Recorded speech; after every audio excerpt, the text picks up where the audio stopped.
মোদি এবং শুভেন্দু এই দুজনের গোপন মিশন ব্যর্থ করে দিল তারেক রহমান। কিভাবে জানেন?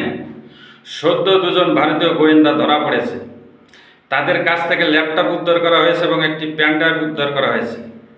সেখানে দেখা যায় তারা ম্যাপ করছে, বিভিন্ন স্থাপনা ম্যাপ করছে ভারত হামলা করার জন্য, এবং এই হামলা বাস্তবায়ন করার জন্য বাংলাদেশে একটা বিশৃঙ্খলা ঘটাতে হবে। এর জন্য ব্যবহার করছে বাংলাদেশ আওয়ামী লীগকে। অর্থাৎ আপনারা দেখছেন যে ঝটিকা মিছিল, আসলে ঝটিকা মিছিল না, তারা চারটা বিশৃঙ্খলা করতে হাতিকে হত্যা করা হয়েছে এই মিশনের অংশ হিসাবে। তারা কিন্তু গোপনে গোপনে এগিয়ে যাচ্ছিল। আমরা বারবার বলি না যে ভারত আমাদের মূল শত্রু না, মূল শত্রু হলো এই দেশে থাকা ভারতীয় দালালগুলো।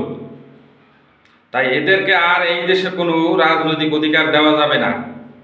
এই দালালগুলো ভারতের সাথে মিলে বাংলাদেশ ধ্বংসের একটা পায়তারা করছে। এর জন্য আমাদের এই 20 কোটি মানুষকে রুখে দাঁড়াতে হবে। আজ ভারত এদেশে যা কিছুই করুক না কেন এই দালালদের সহযোগিতা নিয়েই কিন্তু করবে। এই দেশের দালালরা যদি ভারতকে সহযোগিতা না করে, ভারত দেশের এক চুলও কোনো খবর রাখার ক্ষমতা রাখে না। অর্থাৎ আপনার আশেপাশে দালালগুলো আছে, এই ভারতীয় এজেন্টদের থেকে আপনারা সতর্ক থাকুন, চোখ রাখুন এবং ভারতের বিরুদ্ধে প্রচার চালিয়ে যান।